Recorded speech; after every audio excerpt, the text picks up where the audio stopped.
Hello friends, good morning everyone. வாங்க MCX market பற்றி discuss பண்ணலாம்.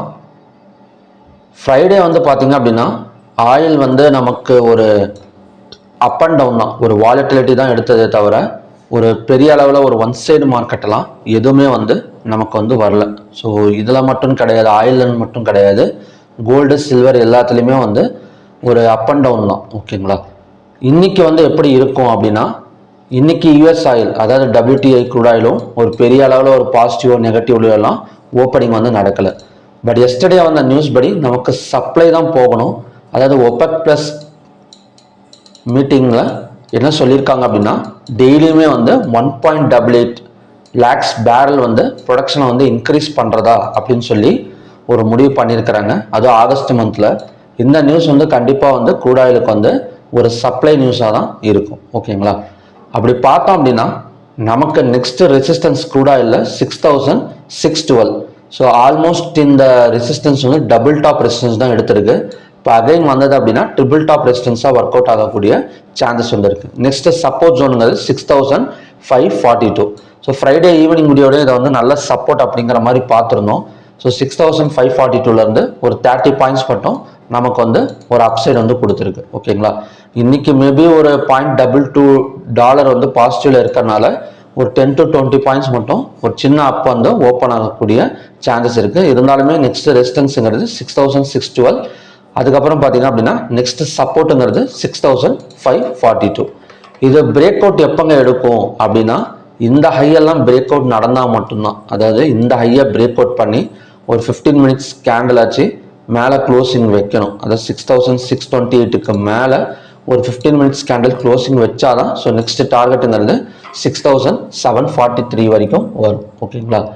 அடுத்தது வந்து நேச்சுரல் கேஸ். இப்போ நேச்சுரல் கேஸை பொறுத்த வரைக்கும் நம்ம ஆல்ரெடி பார்த்தது தான். நேச்சுரல் கேஸ் 315.9க்கும் 302.1க்கும் தான் நமக்கு வந்து போயிட்டு வந்துட்டு இருக்கு. ஸோ அழகாக பார்த்தீங்க அப்படின்னா மோர் தென் 3 டைம்ஸ் பக்கம் இது வந்து நடந்திருக்கு. So first second 315.9. So 3 times நடந்திருக்கு. இன்னைக்கு நேச்சுரல் கேஸ் கொஞ்சம் நெகட்டிவ்ல தான் ஓப்பன் ஆயிருக்கு. ஸோ நெகட்டிவ்ல ஓப்பன் ஆனாலுமே நெக்ஸ்ட் சப்போர்ட்டுங்கிறது 302.1. ஓகேங்களா? 302.1 பை சைடு பிரேக் அவுட்டுங்கிறது 311.9. இதையும் பிரேக் அவுட் பண்ணால் 315.9 வந்துட்டு நமக்கு வந்து ரெசிஸ்டன்ஸ் எடுக்கிறதுக்கு சான்சஸ் இருக்கு. அடுத்தது வந்து gold and silver. So gold and சில்வரை பொறுத்த வரைக்கும் அகைன் வந்து ஒரு பாசிட்டிவ்ல தான் ஓப்பன் ஆயிருக்கு. பட் இருந்தாலுமே இந்த இடத்துல ரொம்ப நேரமாக கான்சன்ட்ரேஷன் வந்து பண்ணிட்டு இருக்கனால கண்டிப்பாக கொஞ்சம் கரெக்ஷன் வந்து எதிர்பார்க்கலாம்.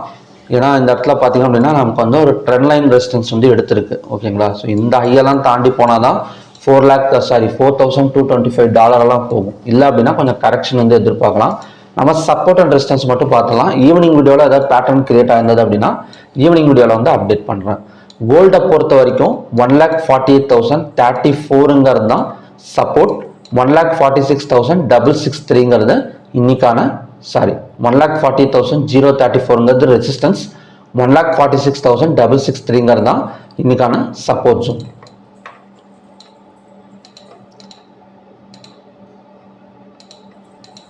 நெக்ஸ்ட் வந்து சில்வர். ஸோ சில்வரோட ரெசிஸ்டன்ஸ் வந்து 2,38,877. சப்போர்ட்டுங்கிறது 2,36,547. அடுத்தது வந்து காப்பர்.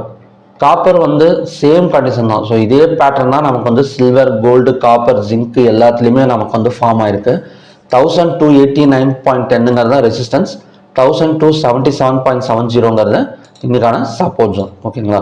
ஸோ பெரிய அளவில் ஃப்ரைடே வந்து மூவ்மெண்ட் இல்லாதனால ஏதாவது ஒரு ஹையோ லோவோ பிரேக் அவுட் நடக்கணும். பிரேக் அவுட் நடந்தால் மட்டும்தான் நம்ம அந்த இடத்துல வந்து ஒரு டைரக்ஷன் வந்து கண்டுபிடிக்க முடியுமே தவிர இப்போதைக்கு வந்து ஃப்ரைடே எடுத்த ஹை அண்ட் லோவை தான் நம்ம வந்து சப்போர்ட் அண்ட் ரெசிஸ்டன்ஸை வந்து எடுத்துக்க முடியும். ஓகேங்களா? அடுத்தது வந்து நம்ம நிஃப்டி நிஃப்டி பார்க்கலாம். நிஃப்டி நிஃப்டி எப்படிங்க ஓப்பன் ஆயிருக்கு அப்படின்னா வெறும் ஒரு 7 பாயிண்ட் மட்டும்தான் நெகட்டிவ்ல வந்து ஓப்பன் ஆயிருக்கு. ஸோ நிஃப்டி நிஃப்டியை பொறுத்த வரைக்கும் பாசிட்டிவ் தான் இன்னைக்கு.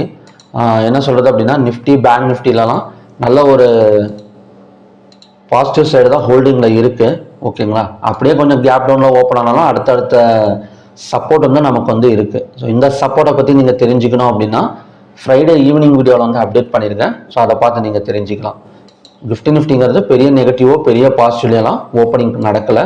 அதே மாதிரி குளோபல் இண்டெக்ஸும் வெறும் 0.74 மட்டும்தான் மைனஸில் வந்து போயிட்டுருக்கு. ஸோ அதுவுமே வந்து பெரிய பாசிட்டிவ் நெகட்டிவ் கிடையாது, ஓரளவு ஒரு நியூட்ரல் மார்க்கெட் தான். எல்லாமே வந்து ஒரு ஃப்ளாட் மார்க்கெட் ஓப்பனிங் நடக்கிறதுக்கு சான்சஸ் இருக்குது. அடுத்தது வந்து ATR values. So ATR values எல்லாமே நல்லா இருக்குங்க. அதாவது Infosys, Wipro, HDFC bank, ICICI bank, doctor Reddy laboratories, Reliance மட்டும் தான் நமக்கு கொஞ்சம் மைனஸில் இருக்க தவிர மற்ற எல்லாமே வந்து நமக்கு வந்து பாசிட்டிவ் தான். ஸோ எப்படி பார்த்தாலும் ஒன்று ஃப்ளாட் மார்க்கெட் ஓப்பனிங் நடக்கலாம், இல்லைனா ஒரு சின்ன கேப் டவுனில் ஓப்பனிங் கொடுத்தேன். ஏன்னா இன்னொரு 2 மணி நேரம் இருக்குது. அந்த டைமில் நிஃப்டி ஒரு 100 பாயிண்ட் இறங்குதுன்னு வச்சுக்கோங்களேன், மேக்ஸிமம் இறங்காது. அப்படி இறங்கி ஒரு கேப் டவுனில் ஓப்பன் ஆனால் கூட அந்த இடத்துல மறுபடியும் ஒரு சப்போர்ட் எடுத்துகிட்டு மேலே வரதுக்கு சான்சஸ் இருக்குது. ப்ராஃபிட் புக்கிங் எதிர்பார்க்கலாமா அப்படின்னு கேட்டிங்கன்னா இன்றைக்கி கொஞ்சம் டவுட்டு தான். ஸோ ஓகே ஃப்ரெண்ட்ஸ், இதான் பார்த்தீங்கன்னா இன்றைக்கான கண்டிஷன்ஸ். மறுபடியும் பார்த்தீங்கன்னா அப்படின்னா இன்னும் நல்ல ப்ரிடிக்ஷன் வீடியோட நான் உங்களை மீட் பண்ணுறேன். Thank you very much.